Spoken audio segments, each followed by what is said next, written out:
I never thought that Christmas, a day I'd once filled with magic and love, would end with me standing in the snow, invisible in my own family's home. There was no present for me under the tree, not even a card, just my daughter-in-law, Lacey, with a glass of mulled wine in one hand and a venomous smirk on her face. "You already have more than you deserve," she said, loud enough for everyone to hear. I watched my son Paul glance away. Not a word of defense, not even discomfort, just silence. And that silence hurt worse than anything. I looked around their beautifully decorated living room. The fireplace crackled, stockings hung with labels for everyone else, including their dog, Winston, but not me. The woman who gave up her husband's business to bankroll this perfect life, they lived now. The woman who spent 5 Thanksgivings sleeping on their pull-out couch so they could save on childcare. I swallowed hard, stood up slowly, and buttoned my coat with trembling fingers. "I think I'll head out," I said softly. No one moved. Lacey raised her glass like she was toasting my departure. "Enjoy the drive. Hope the roads aren't too icy." I didn't cry. God, I didn't even blink.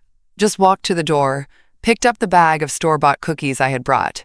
They hadn't even been opened, and left. The snow was falling thick and slow when I stepped outside. It clung to my lashes, but it couldn't disguise the heat rising in my chest. Not from the cold. Not from shame. From clarity. I drove home in silence, hands shaking the whole way. I didn't turn on the radio. I didn't call anyone. I didn't even pray. I just replayed it over and over. Her voice, smug and sharp. My son, spineless and still. The rest of them, pretending I wasn't even there. But it wasn't the words that broke me. It was the way they all agreed without saying so. When I got back to my apartment, I didn't collapse into sobs. I didn't pace or drink or scream. I hung my coat, set the cookies on the kitchen counter, and sat at the small table by the window. Just sat there, staring out at the night, at the snowflakes swirling like they had nowhere to be. Like I didn't either. And that's when it hit me. I wasn't sad. Not really. I was done. Done being the afterthought. The free babysitter. The guilt-wrapped obligation they wheeled out for holidays and tax write-offs. I had become a coat rack with a pulse in their eyes. Useful, quiet, and better off unnoticed. I had given them everything. My late husband's business, my savings, my holidays, my health. And still, I was too much. Too much to be loved. Too much to be respected. But never too much to be used. I don't know how long I sat at that table. An hour, maybe more. But when I stood up, something inside me had shifted. Not broken. Rearranged. I walked over to the cabinet where I kept my old journals and pulled out the green one. The one from the year Richard died. Inside was a page he'd written on. A quote I used to skip over because it made me ache. Quiet doesn't mean weak. It means watching longer before choosing your strike. I stared at those words until the page blurred. Then I did the unthinkable. I opened my phone and deleted every photo from that night. Every smiling, staged lie. Then I opened a new note and wrote one sentence. "This was the last time I'll walk away feeling small." They thought they had silenced me, but they didn't know silence is where I build my strength. I spent most of that night staring at the ceiling. The apartment was cold in places I hadn't noticed before, like the floor under the dining table where my feet dangled, or the part of my chest that used to hold hope. But I didn't cry. Not once. The next morning, I woke up with swollen hands and stiff joints. Age was a funny thing. You get used to the aches, the creaks, the betrayals of your own body. What I hadn't realized until now was how much more painful it was to be betrayed by your heart. I made myself oatmeal, the kind Paul used to like as a kid, with raisins and cinnamon. I sat at the tiny round table in my kitchen and tried to eat, but it felt like swallowing regret. I glanced at the photo on my fridge. Paul at graduation, arms flung around Richard, both of them beaming. I'd been the one behind the camera, the one always behind. I got up. I opened the closet and pulled down the faded banker's box that held our old family photos. They smelled like dust and paper and memories I couldn't carry anymore. Weddings, birthdays, school plays, hospital visits. Every image felt like a debt no one intended to repay. And suddenly, I knew what I had to do. At 10:15 a.m., I drove to the local historical archive, the same small brick building where I'd once donated Richard's military badges. The woman behind the counter, Gloria, recognized me. "Margaret," she said with a soft smile, "what brings you in?" "I have a donation," I told her, setting the box gently on the table like it held something fragile. "Family photographs, all dated, labeled. I want them to be remembered, even if not by those in them." She looked at me, then at the box, then back again. "Are you sure?" I nodded. "They don't know what they have. But maybe someday, someone else will look at these and see the love I gave." When I walked out of that archive, something stayed behind that had been heavy on my chest for too long. Not just the pictures, but the begging. The quiet, desperate hope that maybe next time they'd see me. Maybe next time I'd matter. There is no next time when people make a habit of your silence. I ended up at the park near the river. The wind was sharp, but I didn't care. I sat on a bench and just let it all surface. The Thanksgiving I spent making 3 separate meals because Lacey doesn't do gluten. The Christmas I paid for their tree because Paul said money was tight. The birthday where they forgot to call but posted a picture of a steak dinner. They said family was love, but what they meant was, family is what you owe us. And I'd been paying that bill for years, with no interest, no gratitude, just more demands. I closed my eyes. "I'm done," I whispered to the wind. Not a shout, not a vow, just the truth. The next morning was calm, too calm. It was the kind of quiet that made you realize how much noise you've been carrying just to feel connected. No texts, no voicemails, no false apologies wrapped in guilt, just stillness. I pulled on Richard's old sweater, soft and faded, with elbows worn thin, and walked down to the corner cafe for a coffee.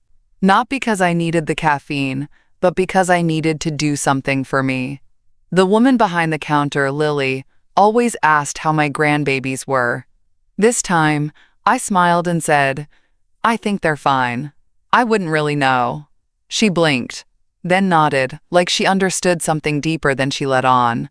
After that, I walked through the neighborhood. The Christmas lights still glowed on every porch, but the sparkle didn't sting this time. Because I wasn't waiting to be welcomed anymore. I was done knocking on locked doors. I ended up back at the river park, drawn to the same bench, like it had something left to teach me. That's when I heard a soft, familiar voice behind me. "Margaret?" I turned and saw her, Irene, from church. She was wrapped in a thick coat and holding a paper bag of groceries. "I thought that was you," she said, walking over. "You okay?"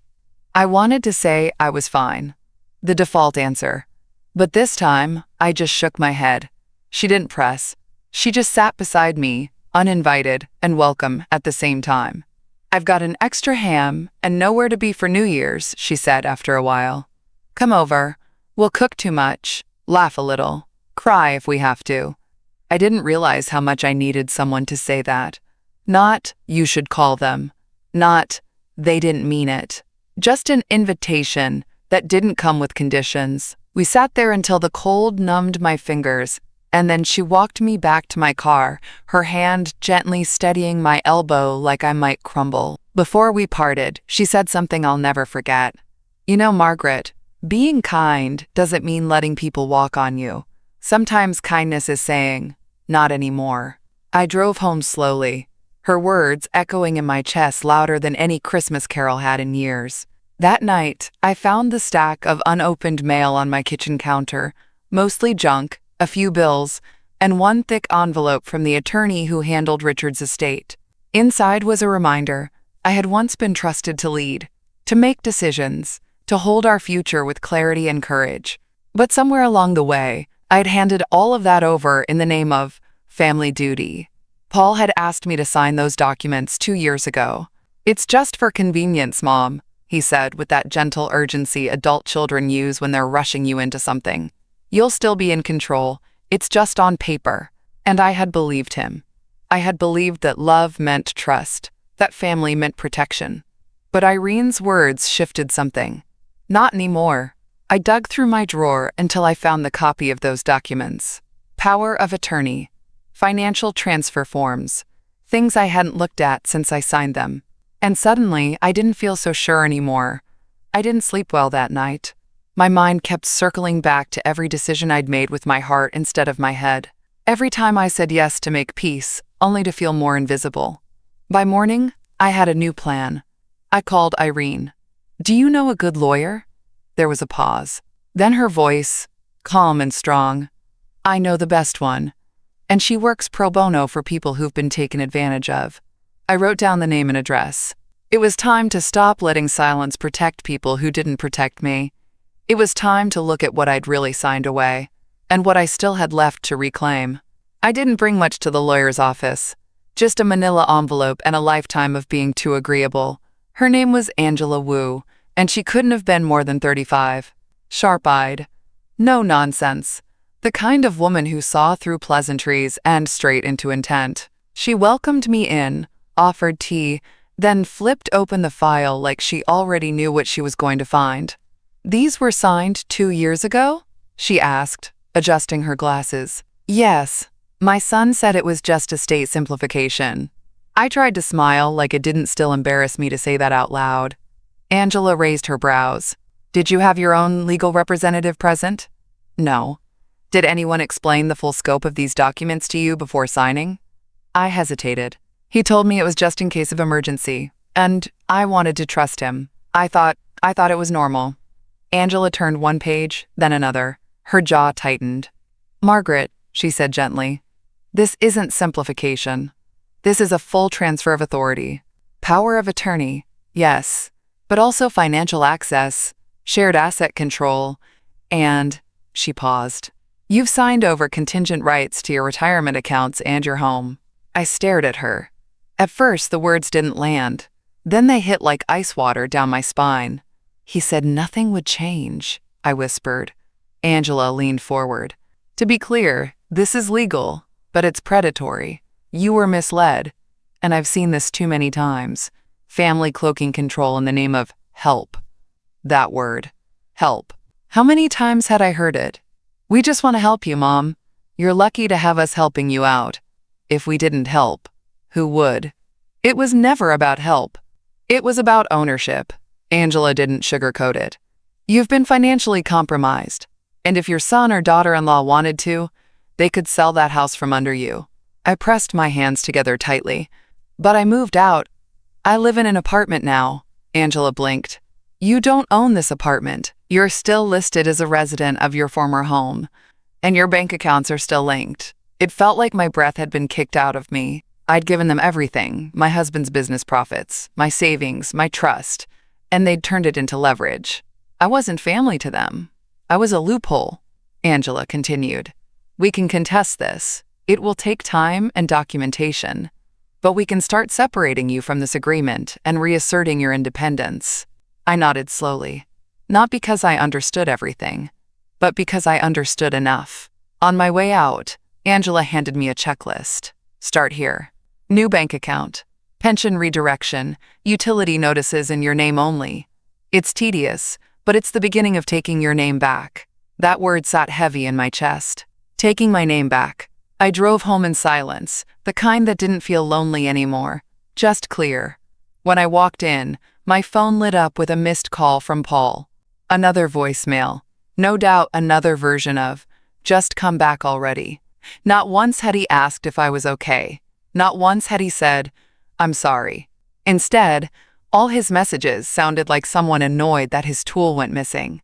Not a mother, a tool. That night, I sipped tea with Irene in her living room. She hadn't asked what happened at the lawyer. She just waited. Finally, I told her everything. When I finished, she shook her head. I had a feeling. I didn't want to say it. "But Margaret, I've watched you disappear in your own life.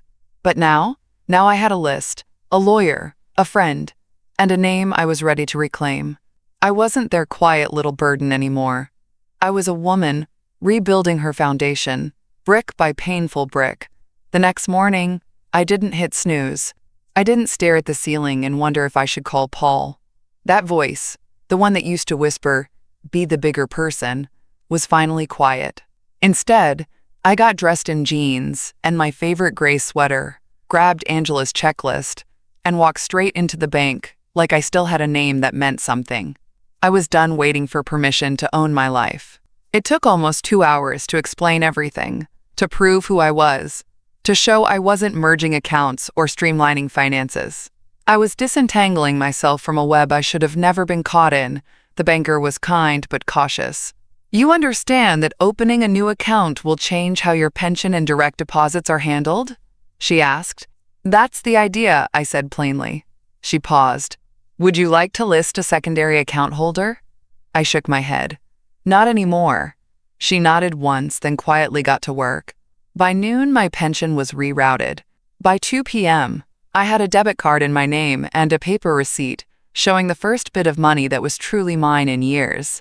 No one could see it, but inside me something stood taller, firmer, like my spine had remembered it had a purpose. I left the bank and walked next door to the little cafe Irene liked. We always shared tea here after church, and today I needed her steadiness more than ever. She was already seated by the window when I arrived, her scarf draped over the chair like a welcome sign. "I did it," I told her, sitting down. "New account, pension's mine again." She smiled. Not big, not dramatic, just warm. "That's good," she said, pouring my tea. "I feel guilty," I admitted. "And angry, and relieved, all at once. Is that normal?" Irene leaned back and looked at me carefully. "You gave them everything. And they took more. You're allowed to feel all of it." We sat in silence for a moment before she asked, "Have you told them?" "No," I said. "They don't deserve to know every step. They only called when they needed me. I can keep that same energy." She laughed. "Now that's the Margaret the first remember." I smiled too, but it faded quickly, because I couldn't stop thinking about what they'd been saying behind my back all this time.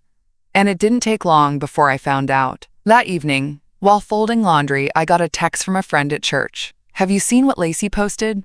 I hadn't, but I looked. And there it was, on her social media feed, tucked between photos of brunch and their remodeled bathroom. Taking care of elderly isn't a blessing. It's a burden no one warns you about. Gratitude would be nice once in a while. My hands clenched before I even realized it. She didn't tag me. She didn't have to. Everyone who knew us would connect the dots. Everyone who smiled at me in the pews, who'd brought casseroles when Richard passed, who asked how my beautiful family was doing, they'd see this and wonder what I did to deserve it. It was meant to humiliate me, silently, publicly. And I'll admit, it worked, for 5 full minutes, until I remembered something. I didn't belong to them anymore. I didn't owe silence to people who used it as a shield. I closed the app, placed my phone face down, and opened my journal. That's when the words came, steady and clear, like they'd been waiting all along.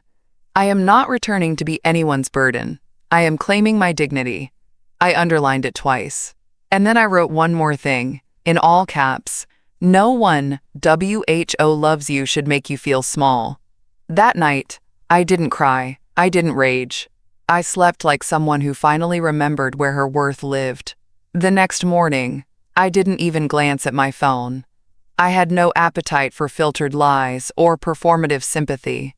What I needed was paper, ink, and proof. I got dressed, made black tea strong enough to wake the dead, and pulled out the small accordion file Angela had given me labeled documentation phase. I'd spent years keeping receipts for groceries, birthday cards, utilities I paid in their names, thinking it was just part of being a good mother.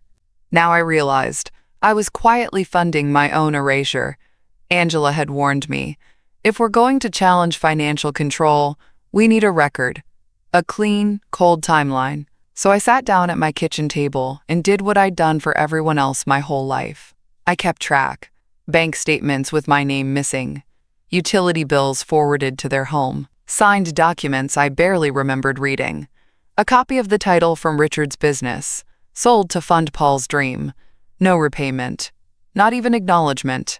And then, I found something that stopped my breath. A notarized document, dated 6 months after I moved out, naming Paul and Lacey as authorized occupants of the house. The house I had spent 40 years turning into a home, The one they swore I still technically owned. It wasn't even the deception that burned. It was the gall, to use my name to gain control and then frame me as the burden. By noon, I had a stack of paperwork an inch thick. All of it added up to one hard truth. I'd been misled, not just emotionally, but financially, legally, systematically. And still, they expected me to keep showing up with warm smiles and store-bought cookies. Not anymore. I packed everything into a labeled folder, Estate Reclamation, Margaret A. Fielding, and brought it to Angela's office. She didn't look surprised, just sad. "You were generous," she said after scanning the documents, "and they counted on your silence to stay in control." I nodded, jaw tight. "Well, I'm not silent anymore." She smiled, just a little. "You've done half the work already.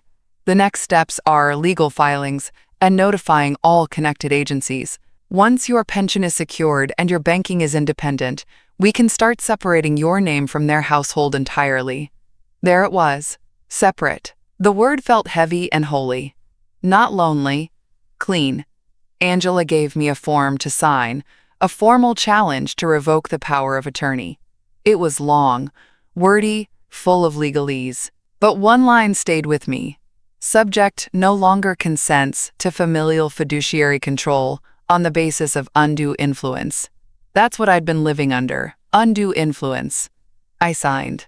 And for the first time in a long time, I didn't feel like a mother, or a grandmother, or someone's old responsibility. I felt like a woman who remembered she was a whole person before she was anyone's anything. As I left Angela's office, my phone buzzed.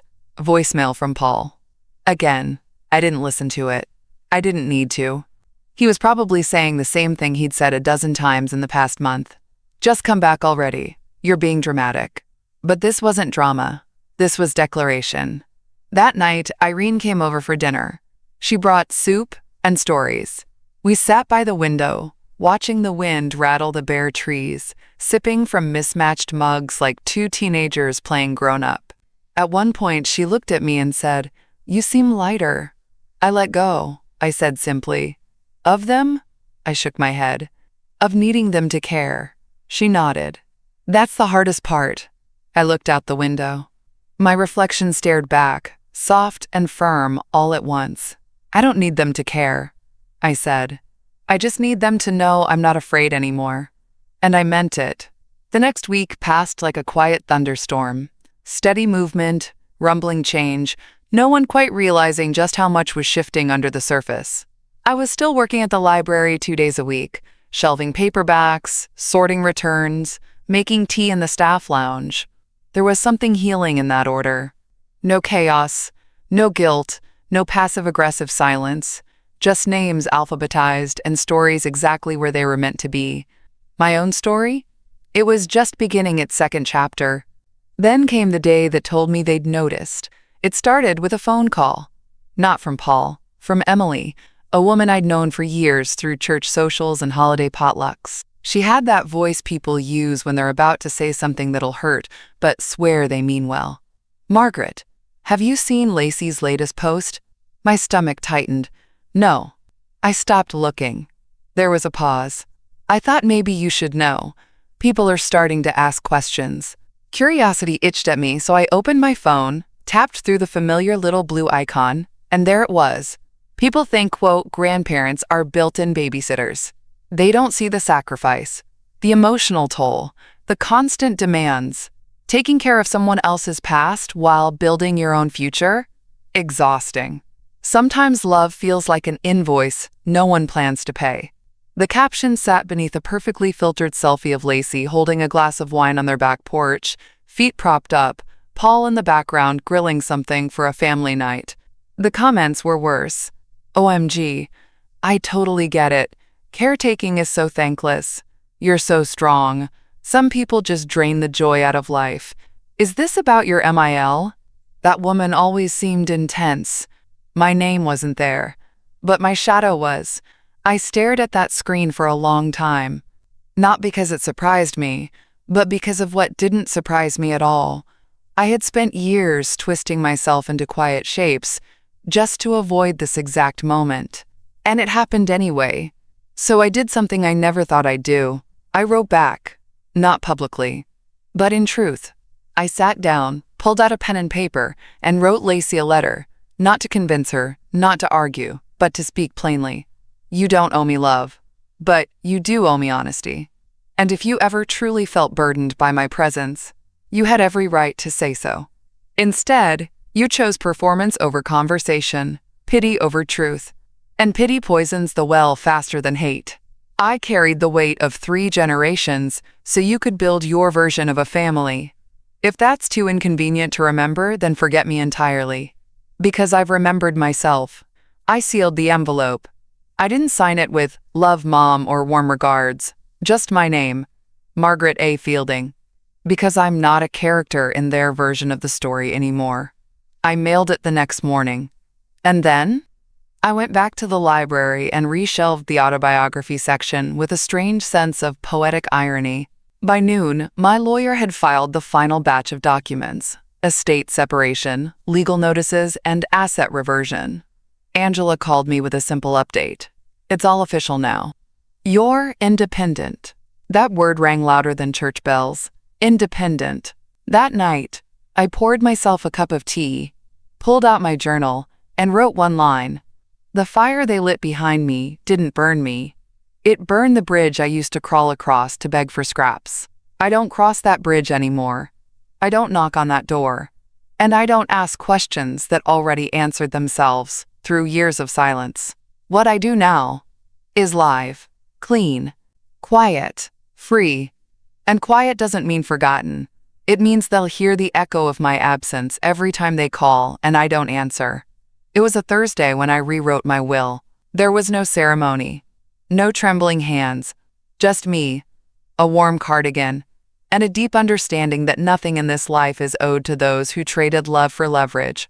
Angela had booked a quiet room at the local notary office. It smelled like coffee and old file folders. Fitting, really. These were the kinds of places where real shifts happened. Not in grand speeches or dramatic scenes, but here, at a laminate desk under fluorescent lights where truth gets signed in black ink. She laid out the documents carefully. This will revoke any prior arrangements, she explained, and you're free to name your new beneficiaries as you see fit. I nodded, calm as still water. The first line. To whom it may concern. The following testament reflects the wishes of Margaret Ann Fielding, of sound mind and full legal authority. I scanned each line slowly. Angela had done well. My son's name was nowhere in it. Nor Lacey's. They had already inherited enough of me in life. My time, my money, my willingness to stay small so they could stand taller. Now, they would receive nothing from what I rebuilt. Instead, I left everything to 2 places. The women's shelter of Elm County, where I used to volunteer before Richard got sick, and my granddaughter, Emily Kate Fielding, who once whispered to me on her 12th birthday, "I like talking to you better than anyone." At the time, I thought she was just being sweet. Now I see she was the only one who ever really looked at me like a whole person. Angela paused when I handed the pen back. Are you sure? Yes, I said without hesitation. They loved my money more than me. That's not love. The notary stamped the final page. It echoed like a closing door. When I stepped outside, the wind caught my scarf and wrapped it around my neck like a blessing. The sky was gray, the air damp, but I felt lighter than I had in years. I walked to the cafe down the street and bought myself a lemon scone and a cup of chamomile tea. Sat by the window. Didn't rush. Let the silence settle around me, not like a punishment, but like a reward. That night, I got a text from Emily. "Grandma, why did you disappear?" I stared at the screen for a long time. She wasn't part of this mess, but she was tangled in it. A quiet casualty of adult manipulation, torn loyalties, whispered judgments over dinner tables she was too young to understand. I wrote back, "I didn't disappear, sweetheart. I just stopped showing up where I was only tolerated, not treasured. I'm still here. When you're ready, I'll be waiting, with tea and time." She responded with a single emoji, a heart. It was enough. After that, I sat by the window and wrote in my journal, "My silence is no longer their comfort. It is my armor." Because for years, I'd kept quiet to keep the peace. But peace that requires erasing yourself? That's not peace. That's control with a polite mask. Now, I don't ask if they miss me, because I know what they miss. They miss the version of me who answered every call, cleaned up every mess, signed every paper with blind trust. They don't miss me. They miss the access. And now that it's gone, let them sit in the silence. Easter Sunday arrived like any other, quiet, cloudy, still. But I wasn't dressing for church. I wasn't bringing a casserole to anyone's table. I was putting on my best coat, the one Richard used to say made me look like I ran the town. And maybe, in some small way now, I did. Because today, I wasn't going to be passive. Today, I was delivering truth. I slipped a thick envelope into my purse. Inside was everything they thought I'd never have the strength or clarity to do. A notarized revocation of power of attorney, legal confirmation of my financial and residential separation, a copy of my updated will, a handwritten letter detailing every act of betrayal, from the hidden documents to the condescending posts to the smug silence when I walked out that Christmas night. I didn't write it for reconciliation. I wrote it for closure. No more guessing. No more, maybe they didn't know how much it hurt. They knew now. I parked 2 houses down. I didn't want to be seen. I didn't want confrontation. I wanted finality. The driveway was full. Of course. Holiday brunch, no doubt. Lacey probably made her lemon tart, and Paul would have picked up pre-cut ham and tried to pass it off as effort. For a moment, I almost laughed. The image of them sipping champagne while that envelope sat like a fuse in the hallway made something cold and satisfied unfurl inside me. I crept up the walkway quietly, tucked the envelope into the crack between the door and the frame, and walked away without looking back. Let them open it when the party died down. Let them read every line and realize I hadn't just left their house. I had left their hold on me. By the time I got home, I was shaking. Not from fear, but from adrenaline. Irene called later that evening. "You okay?" she asked softly. "I did it," I said, my voice hoarse but steady.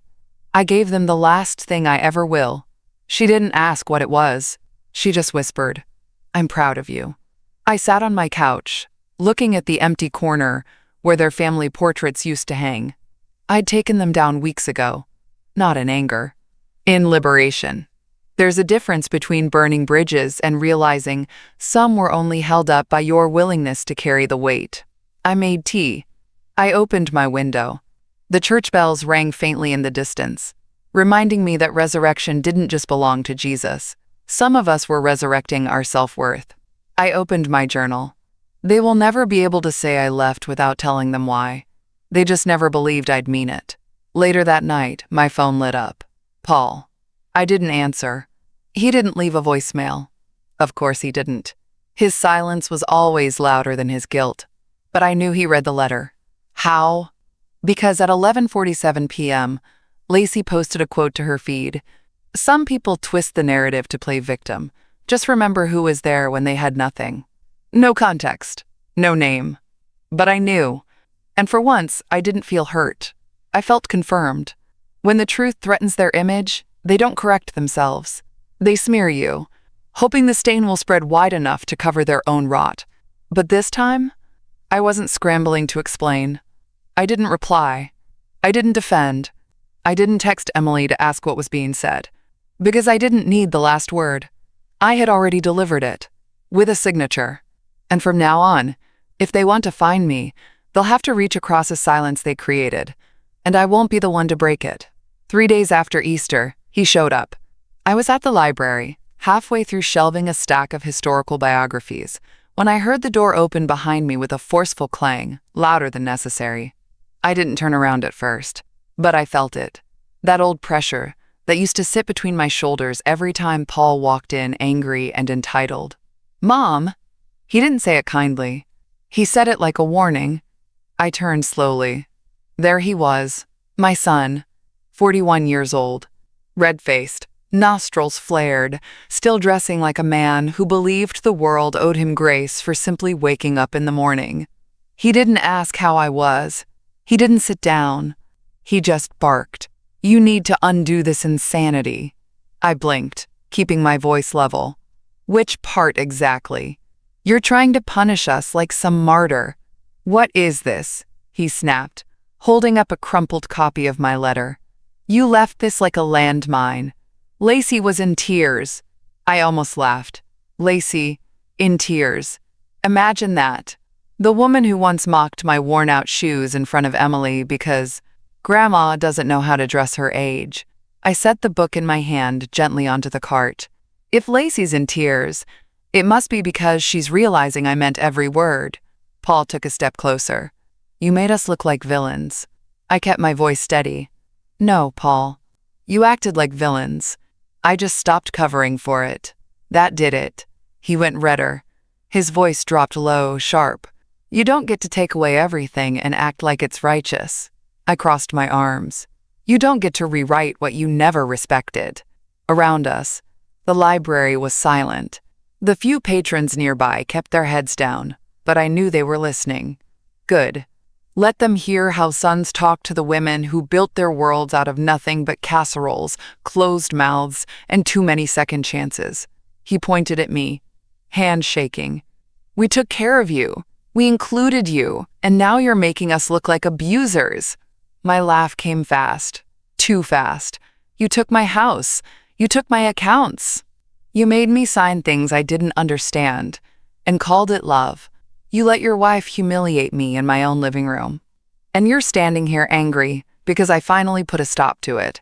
He stepped back, shocked, like he hadn't realized I could still speak. I took a breath, sharp and clean. Let me be clear, Paul.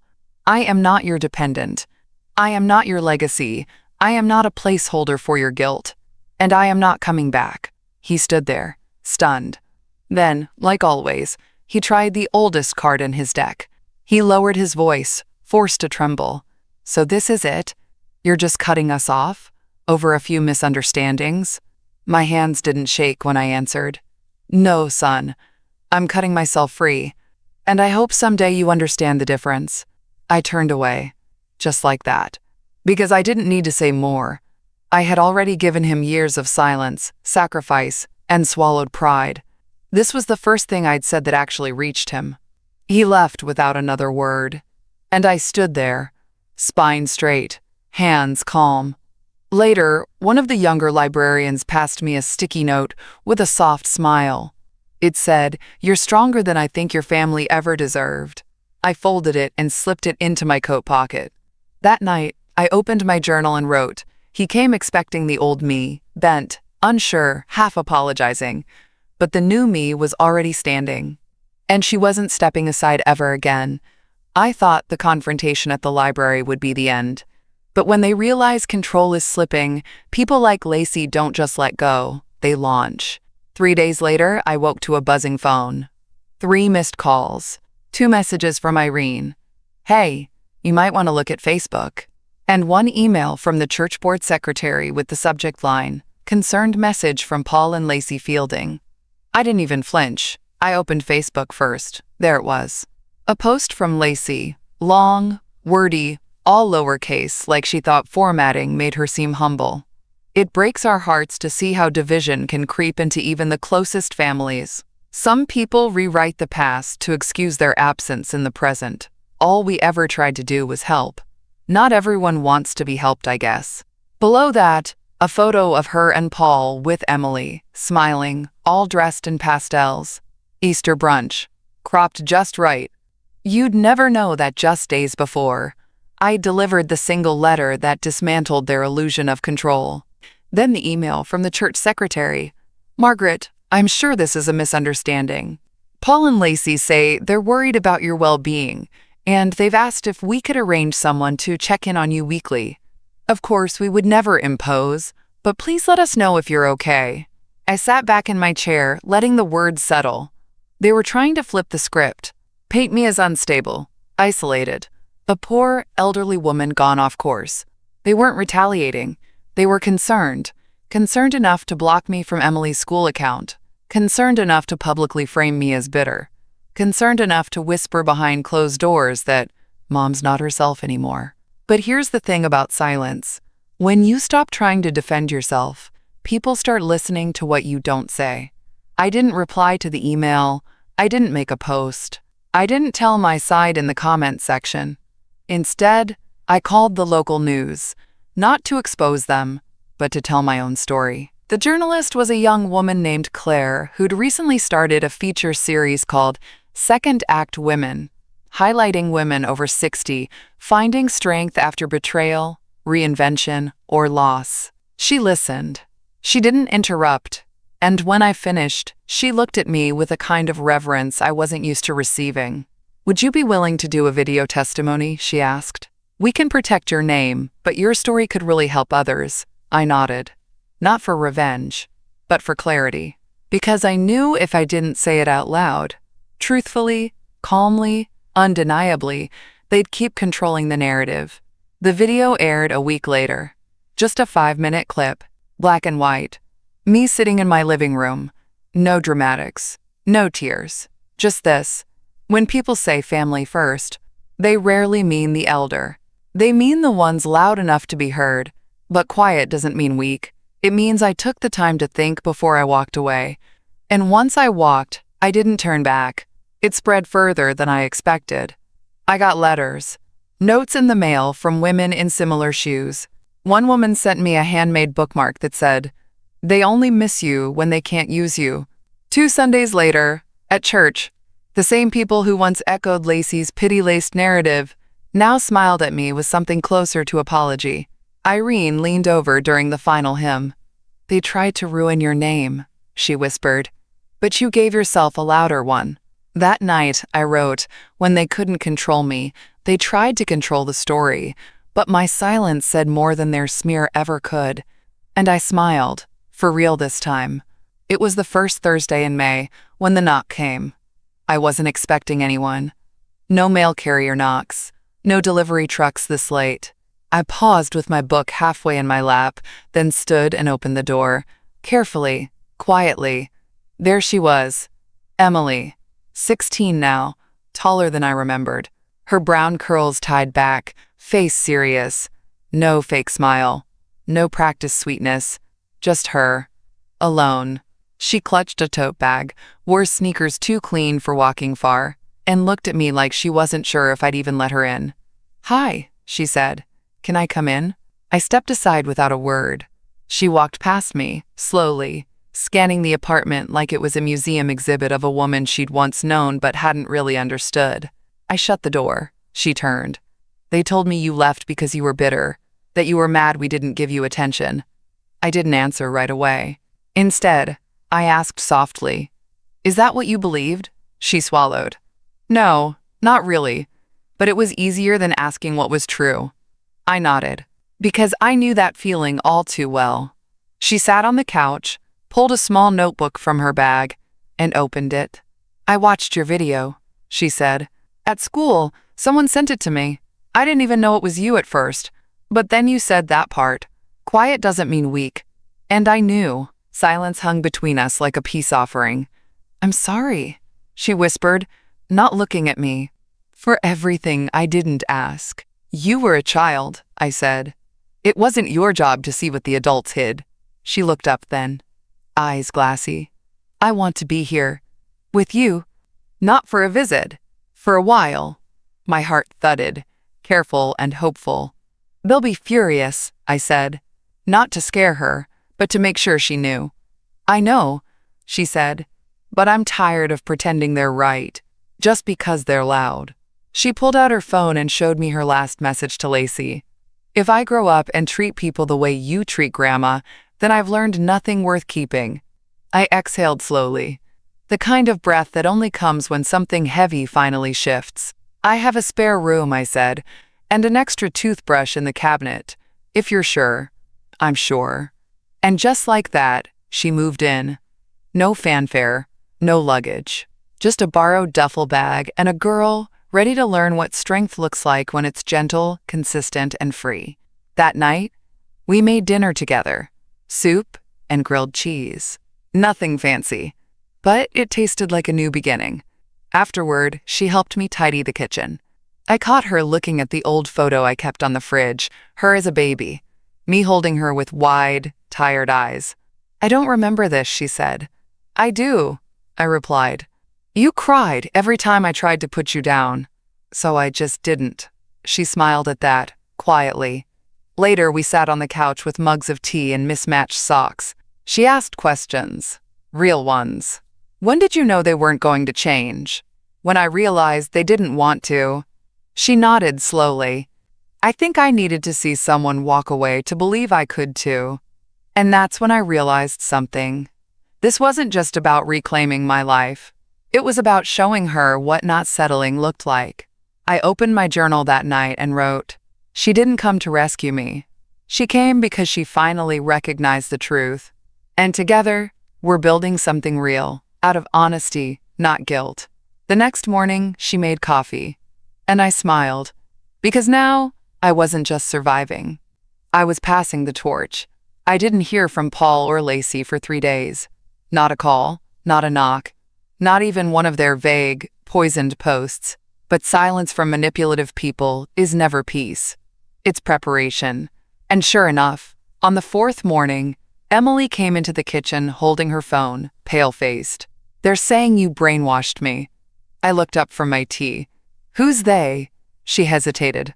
"Dad, Mom, my aunt, some cousins." I sighed. Of course they are. Because in their world, truth is never allowed to stand on its own. It must be edited, discredited, reframed through tears and tantrums until it no longer threatens their comfort. Emily sat across from me, eyes wide with quiet fury. "They said you're manipulating me for attention." I couldn't help it. I laughed. A dry, tired laugh. "I gave them attention for 40 years. They never learned to live without it." She tilted her head, confused. "You're not mad?" "I'm done being mad," I said. "That was the price of needing them. And I don't need them anymore." Emily looked down at her tea. "Do you want me to block them?" "No. Let them look. Let them wonder." Because what scared them most wasn't that I left. It was that I never looked back. They kept pushing out narratives like wet cement, trying to set the shape of their innocence before the truth hardened in someone else's hands. But I had already poured my foundation. And Emily? She'd stepped onto it willingly. That afternoon, I received a letter. Not handwritten, not kind, typed, legal-looking. A formal request for family mediation, signed by a lawyer I didn't know. Inside were vague accusations. Concerns about the emotional influence being exerted over Emily. Margaret Fielding's erratic behavior and recent public commentary. Possibility of elder instability affecting inheritance decisions. It was laughable. If it hadn't been so venomously intentional. They weren't just trying to reclaim control. They were trying to paint me as unstable, ungrateful, unfit. I handed the envelope to Angela at our next meeting. She read it twice, then placed it gently on her desk like it was rotting fruit. "Desperation," she said. "You've cut their access, so they're attacking your credibility." "Can they do anything?" I asked. "No," she said, calm as ever. "You've made every decision legally, with clarity and in writing, but I'll respond formally, just to show them you're not alone." That night, I told Emily everything. Every clause I signed. Every step I took. Every moment I second-guessed myself, until I didn't anymore. She listened. All of it. When I finished, she hugged me. Not out of pity. Out of respect. "Whatever they say," she whispered, "it's not louder than what I see here." And that was it, wasn't it? For so long, I'd tried to explain myself to people who never wanted to understand me. Now, I didn't have to explain anything. The life I lived proved it. By the time summer rolled in, they had tried everything. Shaming me publicly. Discrediting me legally. Using Emily as a pawn. Painting themselves as the exhausted heroes who tried so hard. But the more they yelled, the quieter I became. And the quieter I became, the more people noticed them. Not me. Because nothing unnerves manipulative people more than when the person they built their control around suddenly goes still. They thought my peace meant they still had time to fix the optics. It didn't. It meant I had already closed the door. And then came the moment they realized it for real. It happened at the library. Again. I was at the front desk, returning from break, when I heard a familiar voice barking at one of the volunteers. I know she works here. I just want 5 minutes. 5 minutes. I didn't even have to look. Paul. I stepped into view, and the whole room stilled. He looked worse than before. Eyes sunken, hair a mess, sleeves rolled halfway like he'd come from somewhere in a rush but couldn't decide what for. When he saw me, he actually smiled. A forced, desperate thing that reminded me of every moment I mistook noise for sincerity. "Mom," he said, walking forward, hands out like we were still playing pretend. "Let's talk, please, just us." I kept my distance. "I've said all I needed to say." His smile cracked. "So that's it? You just throw your family away?" "No," I said calmly. "I stopped handing it to people who used it like currency." He looked around, suddenly aware of the eyes on us. "This doesn't need to be a scene." "Then stop making one," I cut in. "Because every time you show up uninvited, all you prove is how little you respect boundaries." The volunteer behind the desk cleared her throat. "Sir, I'm going to have to ask you to leave." Paul looked at me, truly looked, and I could see the moment the reality sank in. He had no hold left, no leverage, no secrets I was still ashamed of, no fear he could manipulate. He stepped back, muttering, "You've changed." And I smiled, soft but unflinching. "No, you just never thought I'd stop giving you the best of me when you kept offering the worst of yourself." He turned and walked out without another word. That night, I dreamt of nothing. Not them, not the past, just stillness, which, for once, wasn't empty. That night, I wrote the final entry in a new journal. The one I'd started the day I signed the papers, removing Paul and Lacey from my will. The snow is falling. My tea is warm. My name is mine again. And for the first time in my life, I don't miss anyone who let me walk away. And I didn't. Not even a little. Because freedom doesn't always roar. Sometimes it whispers through falling snow. You did the right thing. And this time, I listened.